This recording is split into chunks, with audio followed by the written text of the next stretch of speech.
जय गुरु जी, शुक्राना गुरु जी, बहुत बहुत प्यार गुरु जी। आज्ञा दीजिए, सत्संग स्टार्ट करूँगी मंत्र जाप के साथ। ओम नमः शिवाय, शिव जी सदा सहाय। ओम नमः शिवाय, गुरु जी सदा सहाय। ओम नमः शिवाय, शिव ही सदा सहाय। ओम नमः शिवाय, गुरु जी सदा सहाय। शुक्राना गुरु जी, बहुत बहुत शुक्राना ये सेवा देने के लिए। आपका अनंतम अनंतम शुक्राना। जय संगत जी। संगत जी, ये सत्संग गुरु जी ने मेरी बिटिया को जब ब्लेस करा है उसकी पढ़ाई के लिए, उसके लिए thank you so very much गुरुपा। संगत जी, मेरी बिटिया पढ़ाई में बहुत ज़्यादा इंटेलिजेंट नहीं थी, तो गुरुजी ने ना उसकी कंसंट्रेशन हमेशा मतलब इधर उधर के दिमाग लगाना और इधर उधर खेलने में बिज़ी रहना, अपनी फ्रेंड्स के साथ बहुत ज़्यादा इन्वॉल्व रहना, और मतलब प्ले में थी काफ़ी, उसकी खेल में उसकी काफ़ी रुचि थी। तो उसको ना 7th क्लास तक तो ये भी नहीं समझ आता था कि मेरे को अपनी बुक्स निकालनी है और पढ़ना है और पेपर क्या होते हैं, एग्ज़ाम क्या होते हैं। पता नहीं गुरुजी उसको 7th क्लास तक कैसे ले आए। तो ना जब 7th के एंड में उसके स्टडीज़ के मतलब फ़ाइनल एग्ज़ाम आ रहे थे, तो गुरुजी ने उसको पता नहीं कैसे ब्लेस करा और अचानक से उसने गुरुजी से प्रेयर करी और उसने मैथ्स का एग्ज़ाम और काफ़ी सारे एग्ज़ाम गुरुजी ने उसको क्लियर करा दिए। इसके लिए लख लख बार शुक्राना। फिर वो 8th में आई। 8th में थोड़ा सा सिंसियर हो गई और मेरे को ये टारगेट था जब 8th में आई थी कि कम से कम अगर इसने 50-60% भी अचीव कर लिए तो ये अब आगे स्टडीज़ में चली जाएगी।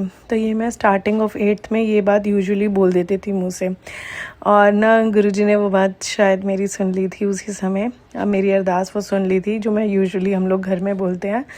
तो 8th क्लास का अभी उसके एग्ज़ाम्स हुए और संगत जी एग्ज़ाम से पहले वही उसका एटीट्यूड बहुत ज़्यादा सिंसियर एटीट्यूड नहीं था, बट हाँ उसने पढ़ाई करी थी।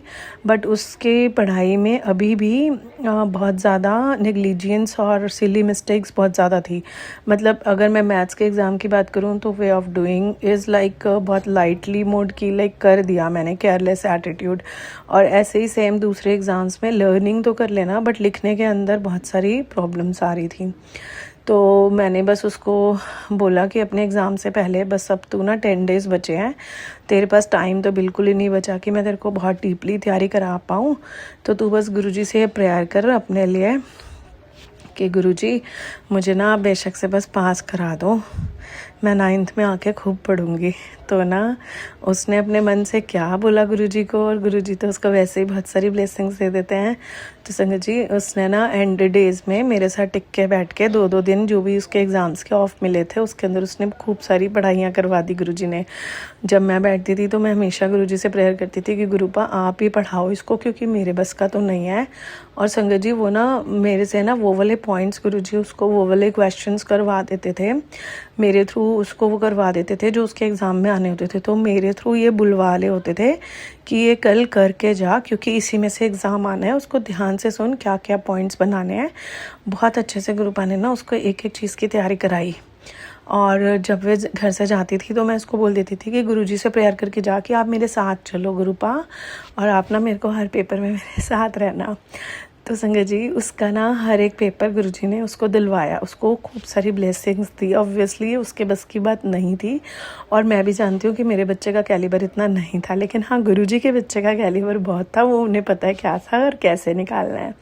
तो इसलिए महाराज का बहुत बहुत शुक्राना। और ना अभी क्या हुआ कि जब उसके एग्ज़ाम्स ओवर हो गए तो 2 दिन बाद उसको पेपर चेकिंग के लिए बुलाया गया कि आप टोटल आके इवैल्यूएट कर लो। तो मैं और इसके पापा बहुत डरे हुए थे कि बस ये 8th पास कर ले, 9th में आ जाए किसी तरह, ये ना हो कि पासिंग मार्क्स में भी हम बहुत हेल्पलेस हो जाएं कि अब बच्चा क्या करेगा।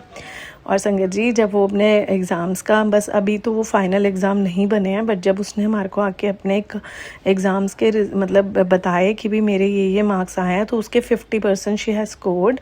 और अभी उसके कॉपीज़ के और बाकी सारी एक्टिविटीज़ के मार्क्स जोड़ने हैं, तो वही 55 से 60 पे लाई करेगी।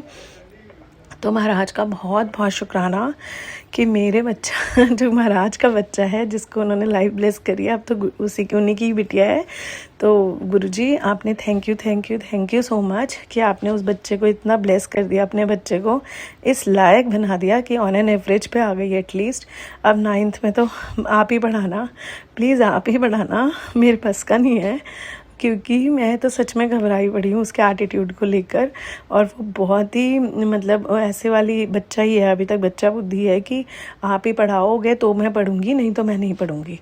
तो उसको सिंसियर भी आप ही ने बनाना है ग्रुपा, उसको रिस्पॉन्सिबल भी आप ही ने बनाना है। आप प्लीज़ प्लीज़ प्लीज़ अपने बच्चे को खुद संभालो जैसे आप अभी तक संभालते आए हो। इसलिए शुक्राना शुक्राना शुक्राना।